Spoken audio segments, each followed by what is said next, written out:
கர்த்தர் ஸ்தோத்திரம். தேவனை கர்த்தர் கொடுத்த கிருபைக்காக தேவனுக்கு நான் நன்றி சொல்றேன். இந்த நாளிலே 134 சங்கீதத்துல 3 வசனம் தான் இருக்கு. இந்த 3 வசனத்துல இதோ ராக்காலங்களில் கர்த்தருடைய ஆலயத்தில் நிற்கும் கர்த்தருடைய ஊழியக்காரரை நீங்கள் எல்லாரும் கர்த்தரை ஸ்தோத்திரிங்கள். ஆண்டவர் ஸ்தோத்திரிச்சோம். எல்லாவற்றுக்காக என்ன செய்யணும்? ஸ்தோத்திரிக்கணும். நம்ம ஒரு ஊழியக்காரரை கர்த்தர் வைத்திருக்கிறாங்க, தேவனுக்கு ஸ்தோத்திரம் செலுத்துங்க. எல்லா காரியத்திலும் சொல்லுது. சாப்பிடும்போது கூட என்ன செய்யணும்? தேவனை ஸ்தோத்திரிக்கணும். என்னோட ஸ்தோத்திர பண்ணிக்கிறவன் பிதாவை மகிமைப்படுத்துகிறான். அப்போ நம்மள ஒரு ஊழியக்காரனை நீ வைத்ததுக்காக நன்றிப்பான்னு சொல்லுங்க. வெளியே நீங்க பார்த்தீங்கன்னா ஒவ்வொருவரையா மக்களையும் பார்க்கும்போது, ஆண்டவரே இவர்களுக்கு உண்மை பத்தி தெரியல, ஆனால் நீ ஊழியக்காரனை வைத்து உண்மை அறிகிற ஒரு அறிவியலை கொடுத்து வருகிறீங்களா, அதுக்காக உங்களுக்கு நன்றி ஆண்டவரே சொல்லுங்க.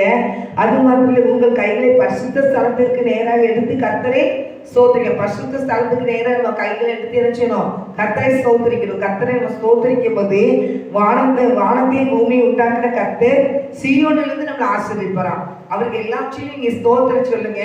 சீயோனிலிருந்து கர்த்தரை ஆசீர்வதிப்பேன் இருக்கிறாரு. அப்படிப்பட்ட ஆசீர்வாதம் நமக்கு கண்டிப்பா தேவை.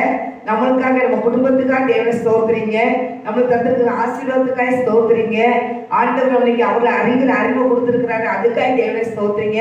ஜெபிக்கிற பிள்ளைகளா வைத்திருக்கிறாரு, அதுக்காக தேவனை ஸ்தோத்திரிங்க. வேதத்தை வாசிக்கிற கிருபையை கொடுத்திருக்கிறாரு, அதுக்காக தேவனை ஸ்தோத்திரிங்க. கர்த்தர் செய்த எல்லா நன்மைக்காக தேவனை ஸ்தோத்திரிங்க. கர்த்தர் எல்லாத்தையும் ஆசீர்வதிப்பார், நம்ம குடும்பத்தை ஆசீர்வதிப்பார். ஸ்தோத்திரம் பண்ணிக்கிட்டு பிதாவை மகிமைப்படுத்துகிறார். அவர் நம்மளை ஆசீர்வதிக்க அவரை ஸ்தோத்திரிச்சுக்கிட்டே இருப்போம். கர்த்தர் மகிழ்ச்சி அடையட்டும். அதே நிமித்தம் குடும்பம் ஆசீர்வதிக்கப்படட்டும். அதே நிமித்தம் கர்த்தர் கரம் பிடிச்சி நித்திய ராஜ்யத்துக்கு கூட்டிட்டு போவார். கர்த்தர் உங்களை ஆசீர்வதிப்பார். ஆமே. கண்களை முடிச்சு ஜெபிப்போம். இது அன்பு தகப்பனே, இந்த வழியிலே தகப்பனே எல்லாவற்றையும் ஸ்தோத்திரம் சொல்ல வைத்ததே, அதுக்காக நன்றி இயேசப்பா. தொடர்ந்து வழி நடத்தும் இயேசுவின் நாமத்தினால் ஜெபிக்கிற நல்ல பிதாவே. ஆமே. கர்த்தர் உங்களை ஆசீர்வதிப்பார். ஆமே.